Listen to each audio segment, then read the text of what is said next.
The first part of today's lesson is we are going to solve for sides of triangles. So I'll give you your notes. You'll have solving for sides on one side and solving for angles will be your notes for tomorrow.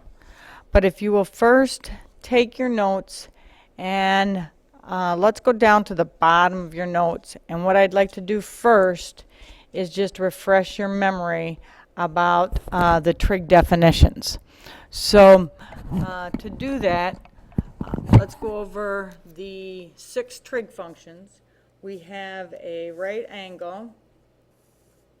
So let's go draw yourself a right triangle. We'll call this angle theta. The side directly across from the angle is called the opposite leg. The side next to the angle is called the adjacent leg.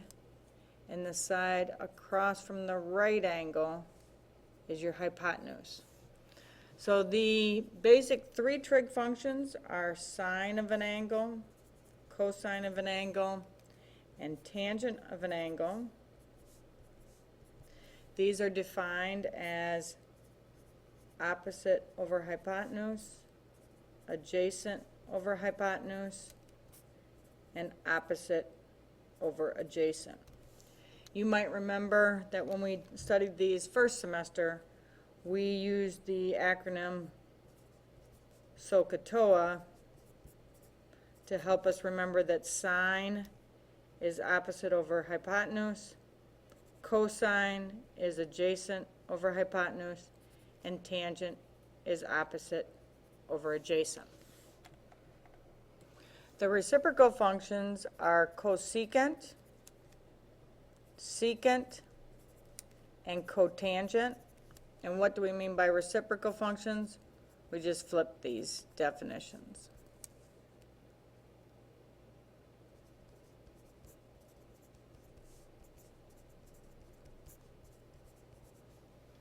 So let's go do some problems and we'll go from there.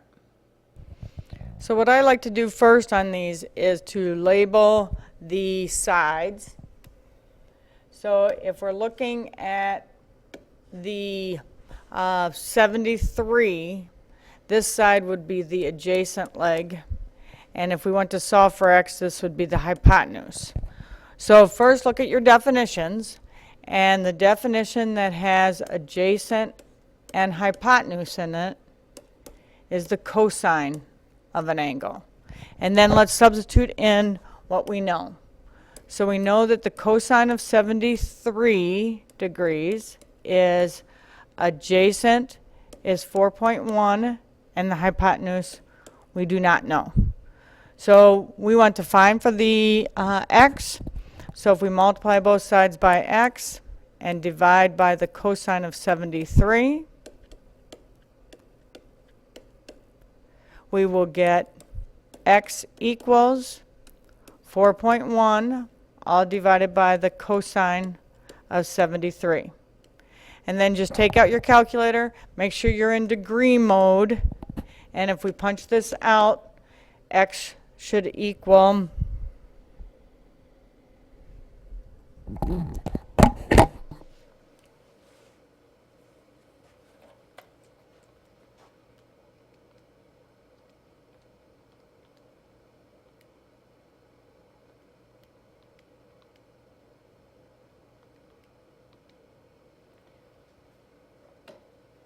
14.03.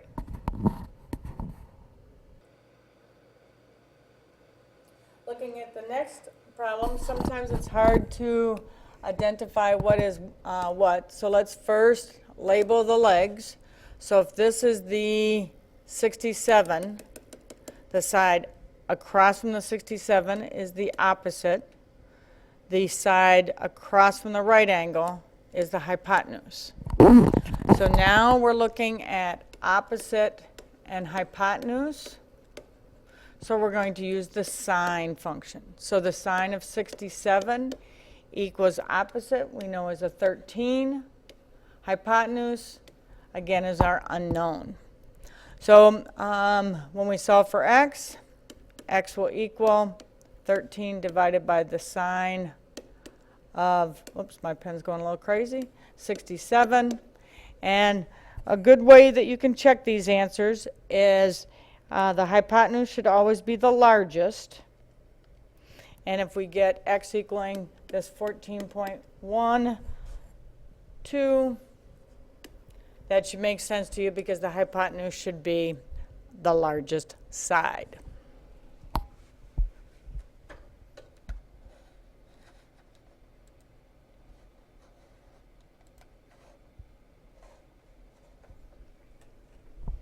Example 3. We'll do this one together. We have our 37.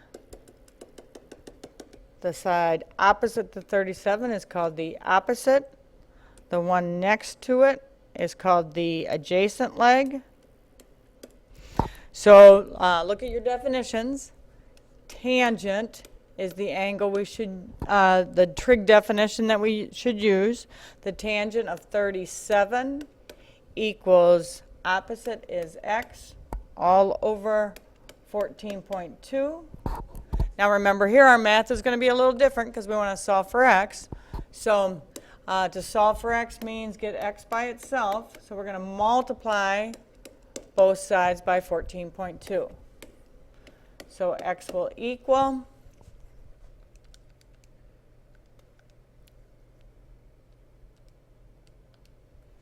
10.7. And again, what's a check of this?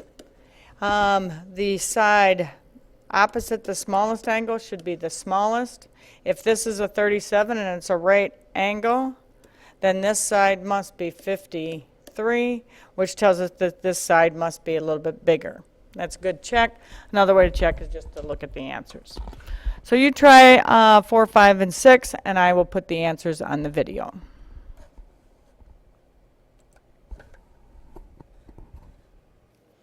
So number 4, this was our opposite leg and our hypotenuse. So we should have used the sine, and x equals 5.0 when you round it off. And number 5, this leg is the adjacent. This is the hypotenuse. So we should use the cosine. X equals 6.71. And in number 6, again, we have the opposite and hypotenuse. So we should use the sine, and x equals 9.58.